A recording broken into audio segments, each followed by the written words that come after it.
Guys, fantastic to be here. What an honor. Obviously, we're in difficult times, but this is a great opportunity to speak to all our great friends from i3C and other people who are interested in participating in this English-speaking service. So, good morning, or to all of you, or those on the internet, whatever time of day it is. A very blessed day for you, and really looking forward to this opportunity to be able to share some words over the next potentially 4 weeks. It'll be absolutely excellent. Before we get into the word, before we start talking, just like to mention to everybody the opportunity you have to participate. Don't forget tithes and offerings, opportunity to bless, to pay for this, to continue partnership with i3C, which of course is part of the IBB. So thanks very much for your participation. Great to be here, and we'll just kick on with the word now. Thanks.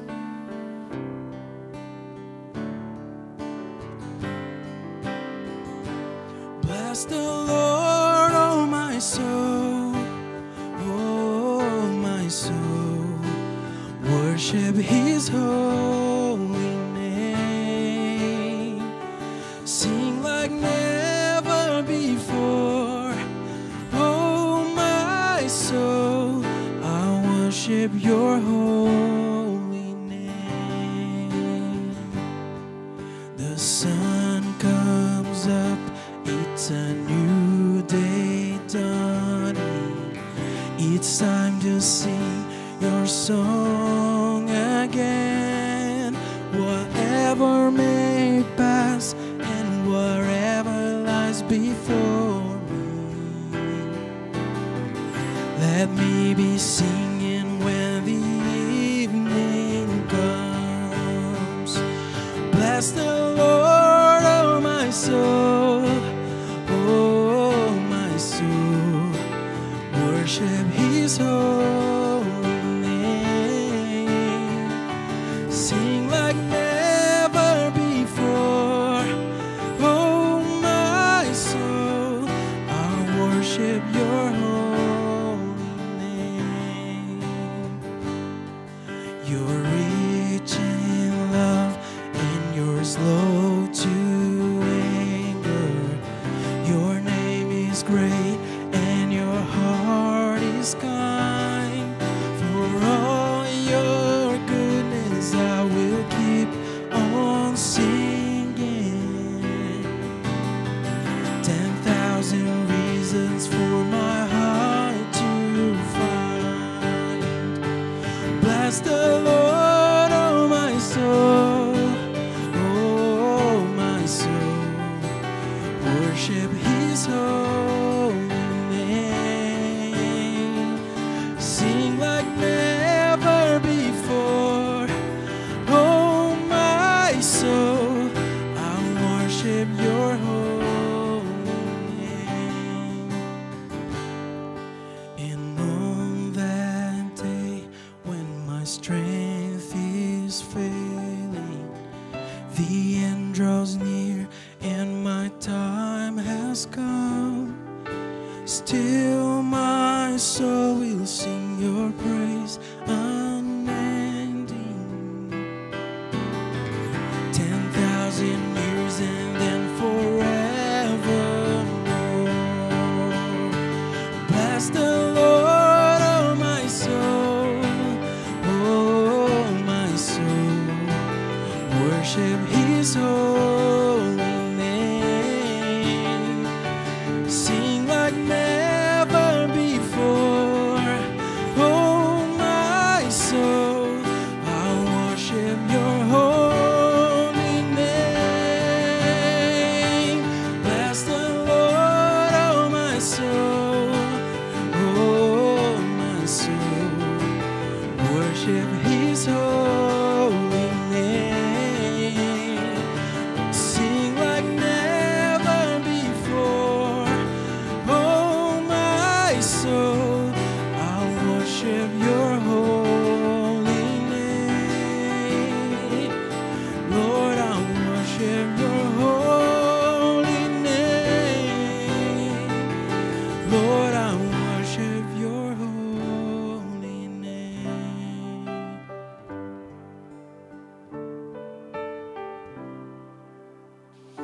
Great. What an honor to be here. What an honor to be speaking to you this morning. Thank you for tuning in. And for those of you who are in the Portuguese service before, good luck with the English. You've got a British English now, so slightly different to the American English of Pastor Jim.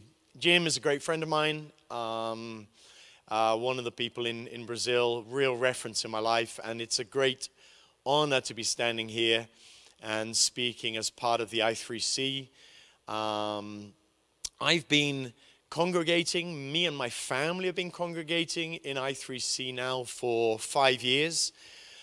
It's a real church. We're quite a small group of people, maybe, in comparison to obviously the main Portuguese-speaking congregation, but a close-knit group. And this opportunity, this opportunity to speak through social media is a fantastic opportunity for other people to get to know what happens on Sunday mornings. Typically, we're really looking forward to getting back to the new normal, as they call it. But obviously, we know this is a great opportunity to show. There's been some fantastic material over the years in i3C, and great group of people. We're very proud of our Pastor Jim, Mary Jane. They live the gospel with their lives. They're going through a really tough time. You probably picked that up in the recent messages that Jim brought to us. Really hard times. So we would ask you as a church to continue to pray for them as a couple, as a family. We are quite insistent with them. To be honest, if they had their own choice, they may have been out of here quite a while ago. But as a church, we insist, and we're trying to hold them tight in Brazil, and that we need to do through prayer and friendship. So great honor. And as I say, I've been coming to these services for nearly 5 years, which was an amazing experience. Maybe I'll just give you a couple of words on who I am, where I come from. I'm British, lived in Brazil for 23 years. You might hear occasionally I slip into Portuguese because that is the language I communicate in more regularly. And I've been pastoring a small community church called Encontro com Deus in the bairro Cajuru for 22 years. And it may be important to mention, we're quite reasonably well known, even nationally, for our social projects. We have homes for women and children, domestic violence sufferers. We're referenced in the city, so when women and children need protective care in Brazil, in Curitiba, they typically come to our institution, into our homes. We have a hidden home that no one knows where it is except for us, and then we have another home that's far more accessible, where we reintegrate women and children into the society. A lot of stories. Over 2,000 women and children over all these years have been housed in our protective homes. So what you will see over potentially the next 4 weeks that I'll be speaking, I'm kind of a pastor of one theme.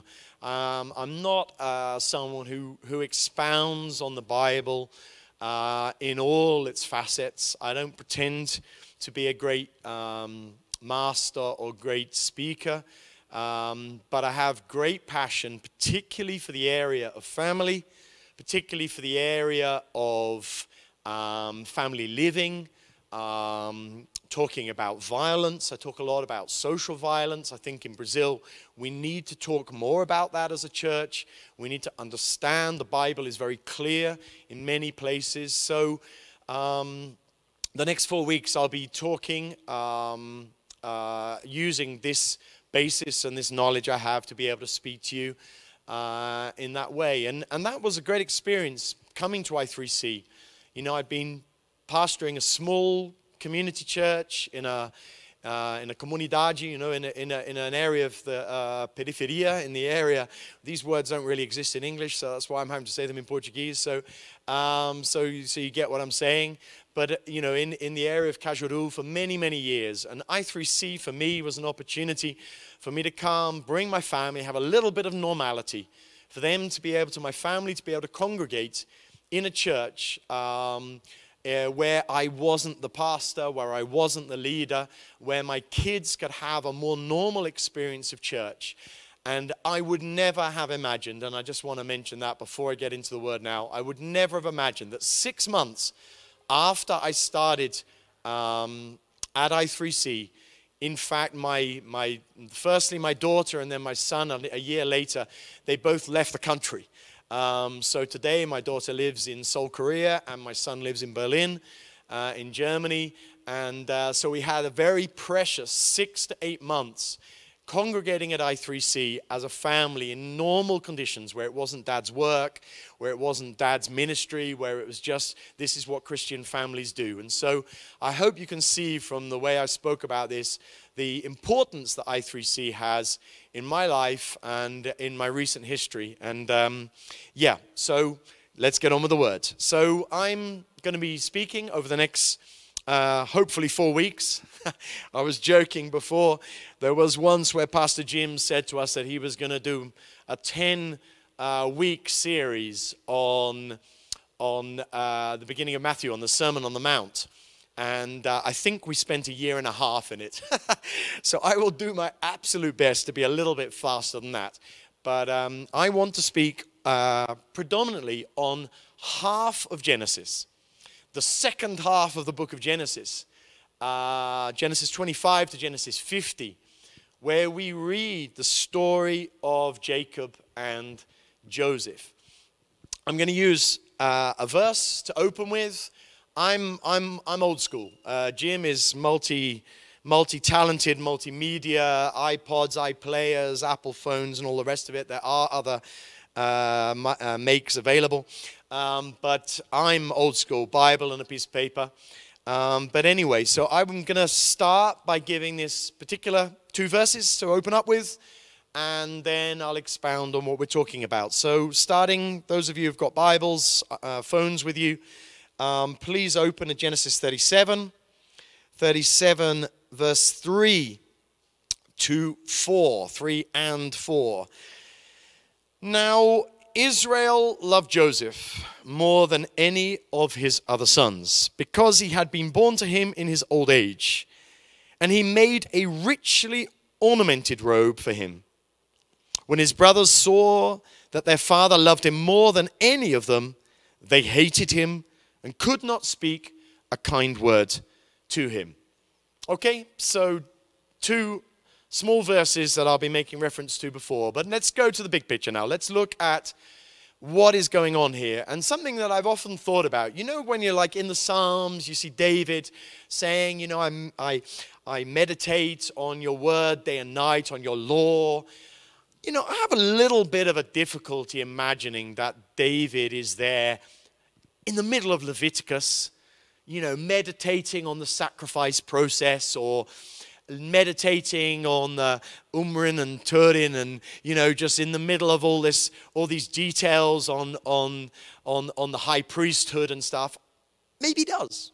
Maybe he managed to get a kick out of this. Maybe he's more spiritual than me, and maybe he can really have a go at that. And obviously there is wonderful teaching on the tabernacle, for example, but I kind of feel it's unlikely. I feel that when you imagine David meditating on God's word, he's of course meditating on the Torah, right? The first 5 books of the Bible. That's what he's meditating on. If we were German speakers here, he would be meditating on Moses 1, Moses 2, Moses 3, Moses 4, and Moses 5. I don't know if you know that. In their Bible, the first 5 books of the Bible are Moses 1 to 5 in German. In our Bible, in the English Bible, Genesis, Exodus, Leviticus, Numbers, Deuteronomy. He's meditating on those words. He isn't meditating on Galatians, right? That would come 1,000 years later, that would be written. He isn't meditating on the Sermon on the Mount. He isn't even meditating on the Psalms, right? Because he himself is writing them. So he is meditating on this. And I kind of think, well, what is he meditating on? I think he's meditating on the stories. I think he's meditating on these incredibly detailed accounts, particularly of the patriarchs, particularly at the beginning, of these compelling stories, of these extreme detail.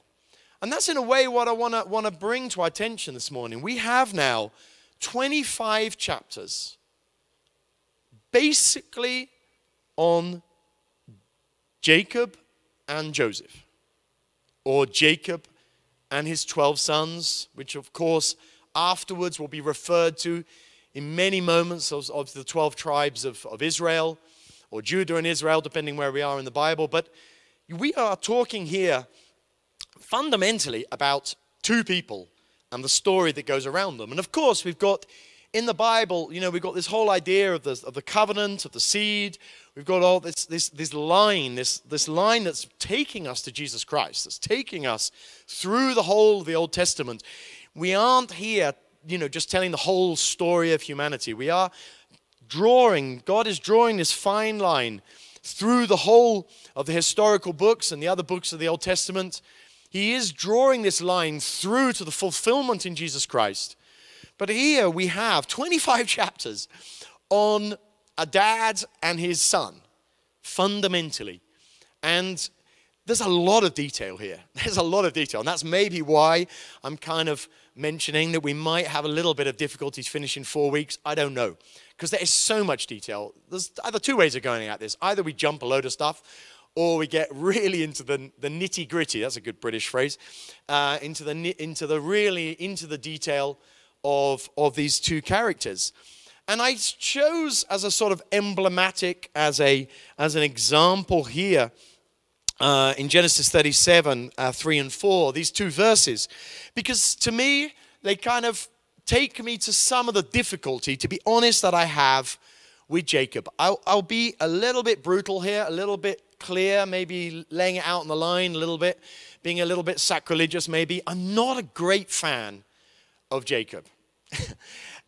He's not one of those characters that I go to and think, that is the man, my man Jacob, He's one of those guys, he's a bit hit and miss for my liking, And these verses here, as someone who's, been a dad for 23 years, and I was brought up in an amazing Christian family, I don't know what generation of Christian I am. I have no idea. Maybe 10th, maybe 20th generation, no idea. I've got all sorts of guys in my past, but I was very, very blessed to have an extremely godly mother, an extremely godly grandmothers particularly, and a father also who had later on in life a very strong faith. So I've had a tremendous inheritance, Christian inheritance, which is quite common amongst a lot of Europeans. Most of us have a lot of Christian folk in our background. Now, most of you know that that the UK and other countries in Europe are fundamentally post-Christian these days. But one thing I would say, and sometimes I feel I need to say this to the Brazilians who are listening, and I am now a naturalized Brazilian, so I can speak como brasileiro. But enfim, what I'm saying is that sometimes there's a little bit of arrogance in the Brazilian church, thinking, no, where's God at? God's in Latin America. God is in maybe still just about in North America. God's here. This is where it's happening. In Europe, no. God has kind of turned his back on that place. I would challenge that. I would tell you actually that the European church is pretty healthy today. It's been forged. The people who go to church in the UK, in Germany, the countries that I know well, I've lived 7 years in Germany, I've lived over 20 years in the UK, and obviously I'm in contact with the UK every day. They are countries, they are places where the church has been forged. No one goes to church because it's the right thing to do. People go because of their conviction of Jesus Christ in their life.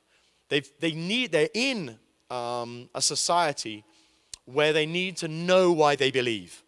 And the Brazilian church needs to mature in some respects. We need to get to that point where we don't only have an experience with Jesus Christ, but we know him, where we can actually have a strong foundation, because that is what will keep our church alive. We are no longer, sadly, a nation in revival. When I arrived in Brazil in 95, 96, 97, Brazil was crazy for the gospel.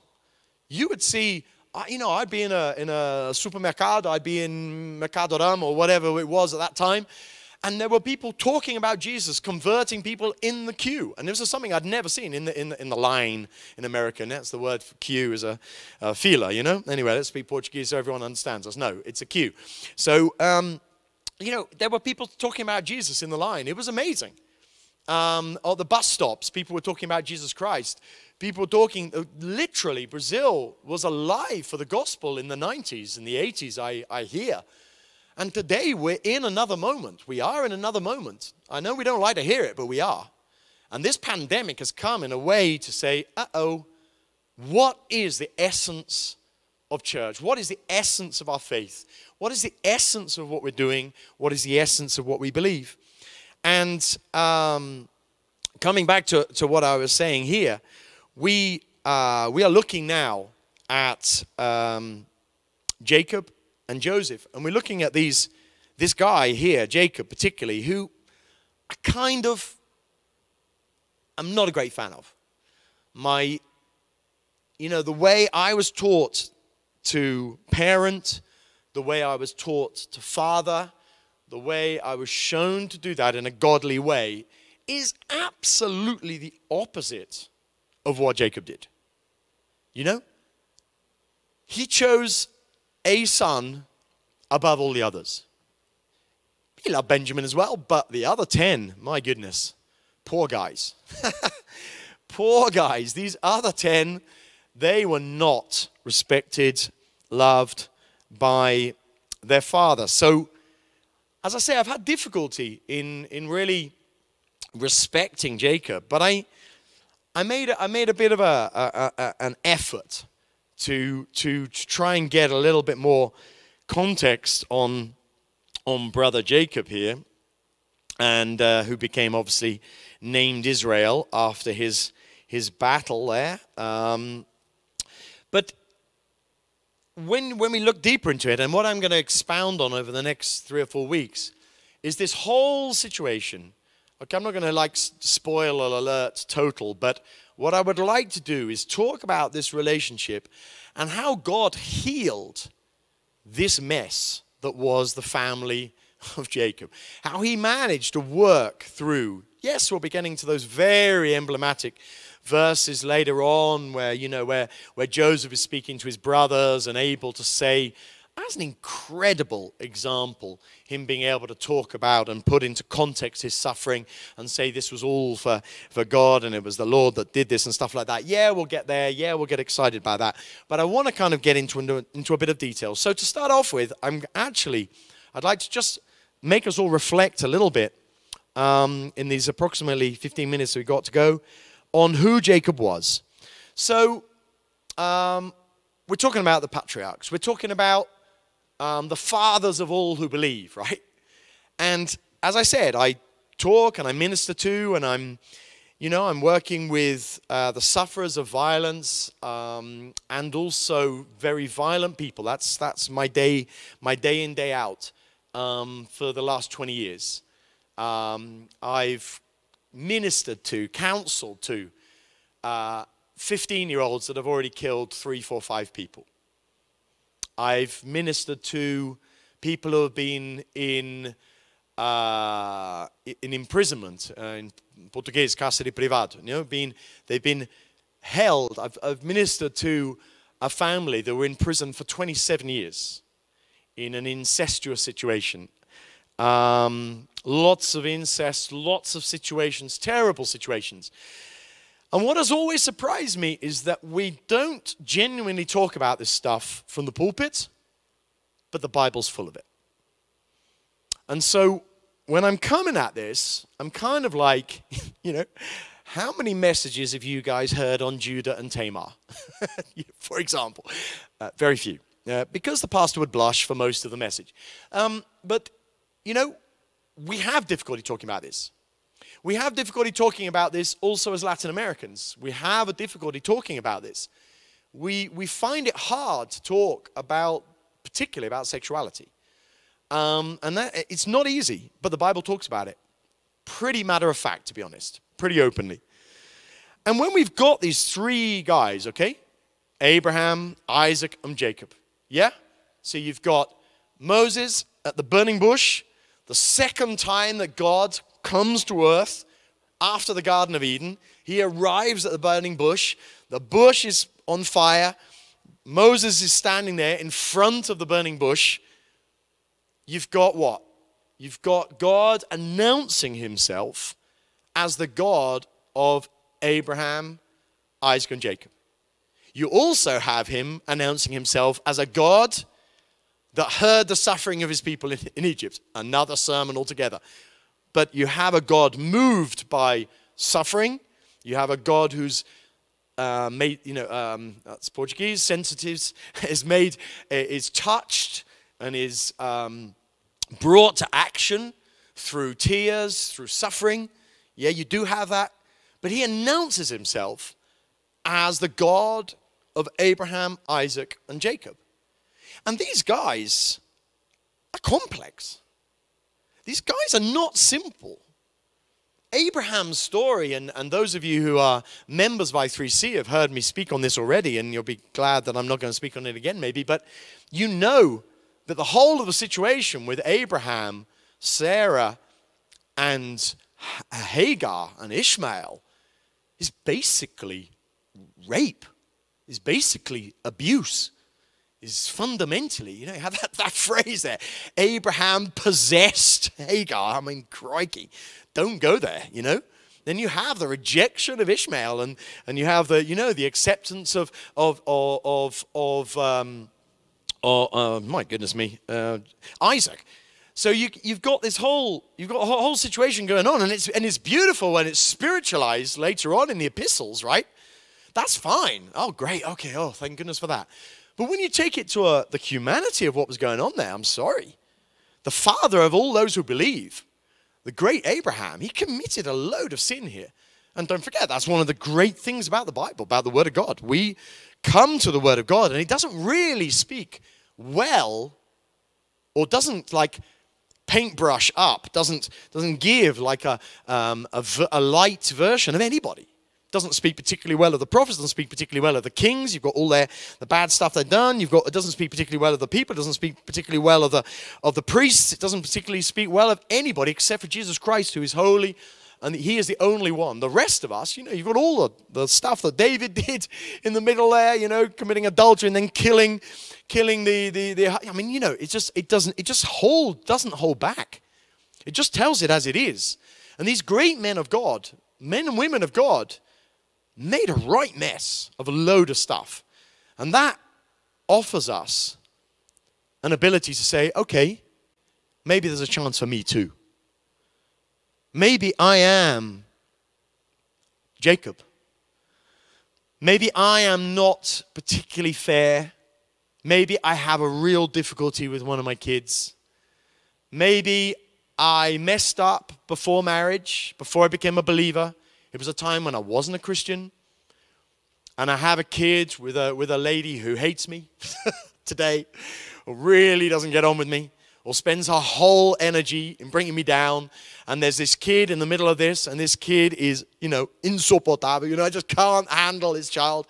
And then I've got these beautiful kids from my new Christian alliance and the beautiful marriage where the pastor laid hands on me during my marriage. And then we had 2 or 3, perfect kids. Doubt it, by the way. But maybe this is a possibility. And you have difficulty, or you haven't really rung. I just don't know how to deal with that. Every time I need. Man, we need to confront the fact that these men and women of God are in the Bible showing us their weaknesses so that we can learn and see that God does not say that is the way to act. But he allows it there so we can learn through their lives and understand. And, I'm going to, the time's going fast, so probably going to have to leave some of this till next week. But if you start looking back at why Jacob loved Joseph more. I don't know if you know the musical, particularly in Brazil. I was part of my infancy. Every child in the UK at some point was in the school play of Joseph and his amazing Technicolor Dreamcoat. It's like a musical. It's got some beautiful little tunes. And of course, every kid wants to be Joseph in that golden coat of many colors, right? But most of us were a sheep, or one of the brothers that was killing him, or where one of us was like those nativity plays at Christmas. Only one can be Joseph. And actually, as you know, Joseph goes through a lot of hatred. He goes through a lot of resentment. We just read that here. When his brothers saw that their father loved him more than any of them, they hated him. There is no stronger word, right? Hate. Hate does not mean they didn't get on, or he was kind of like irritating. It was like hate. Hate. Hatred.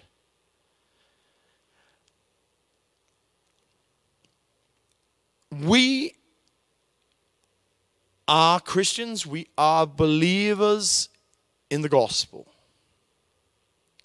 We are known as religious people. Most people, especially the secular society, modern secular society, humanistic society, postmodern society, will look at us as Christians and say, you are religious.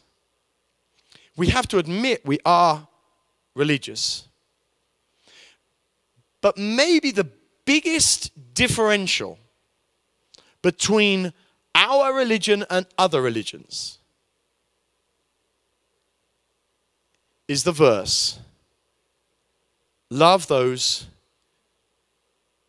who hate you. It's very, very easy to love your mates, to love your friends. It's not always easy to love your wife or love your husband. In marriage counseling, we have to actually be a bit honest. There are some moments when we feel that our spouse actually hates us. And we need to continue to break through that, because the Christian gospel is not just love those who you get on with, love those who you understand, love those who are giving you a job, or love those who are giving you an opportunity, love those who respect you, love those who hold you dearly. The Christian gospel is love those who hate you. Now, the brothers had not, these 10 brothers had not,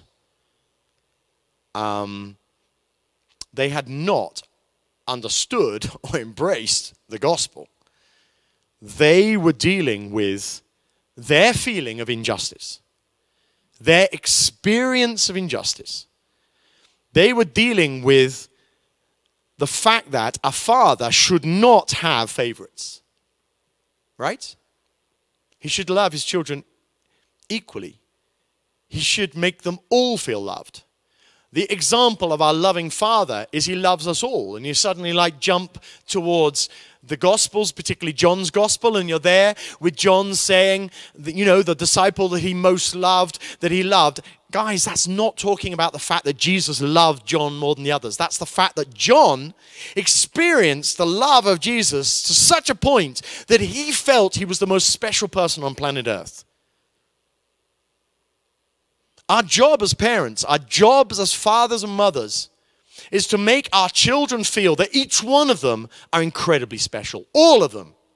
And I particularly want to point out those who maybe did not have the same easy story.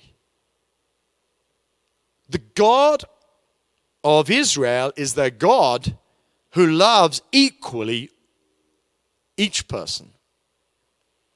And the call of love, the ability for God to say, love your enemy, is the fact that he, on the cross, loved the religious people, which are the ones he got most cross with, right? Jesus Christ got most cross with the religious, with the hypocrites, out of all, right? The ones he shouted at and said, you're like a brood of vipers. Those that he called whitewashed tombs were not the prostitutes, were not the adulterers, were not the scoundrels and the tax collectors. They were the religious hypocrites. But on the cross, they were the ones who were crucifying. They were the ones that had been before Pilate and said, crucify him. And he said, they forgive them, they do not know what they're doing. He loved every single person, including the most despicable religious hypocrites, which biblically is the most difficult people to love. The scoundrel has always got a certain charm, right? The prodigal son comes back, and we all love that and we rejoice in that. And we're all there somewhere, right? All of us are a mixture of these people who need, who require. We're all, in some way or other, we're all illegitimate sons. We're all, you know, the biblical word, right? I'm not swearing here. We're all bastards. We're all illegitimate children of God. We've all fallen short. We've all sinned. All of us. And what we will discover over the next 3 weeks is we're going to work through this over the next a total of 4 sermons. We are going to be talking about the restoration, the work of God in the restoration of this family, in the restoration of these relationships, in the restoration and understanding these different people, the way that God expounds this in His Word. So please join with us over the next couple of weeks. I hope this introduction was okay. As I said, I'm an old school teacher, so I open the Bible and I've got my notes, and I'm not exactly sure exactly where I'm going to finish in my word. But today, that's it for now. So thank you for being with us. And before we go, I'd just like to mention the fact that we are here also to serve you. As a godly group of people, especially those of you who specifically understand i3C as where you have your local communion. We really want to make sure that in this time where we can't be together so much physically, that you don't allow this distance to separate you from communion and from good godly advice. We're here for you. There'll be a number appearing on your screen where you can ask for help. Of course, we can counsel you in Portuguese, no tem problema nenhum, or in English. But please don't alienate yourself at this time of pandemic. Seek help. Seek the counsel of godly men and women.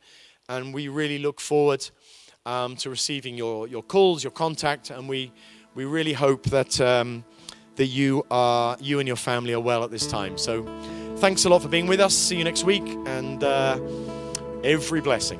Bye-bye now.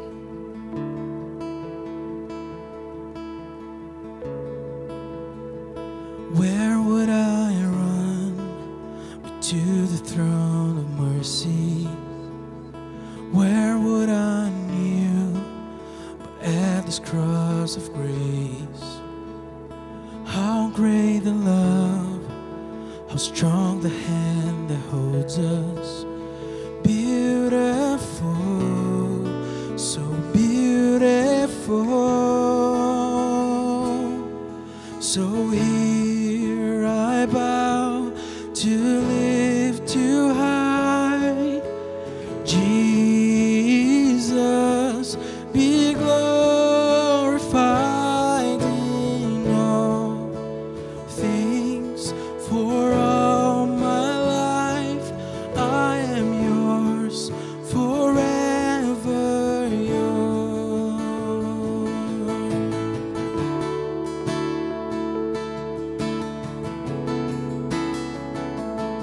Oh, there is a king who bore the scares of healing. There is a son who came in grace and in truth. How great the love that carries us to kindness.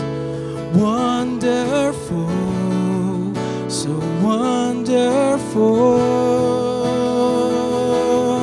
So here I bow to lift you high. Jesus, be glorified in all things.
till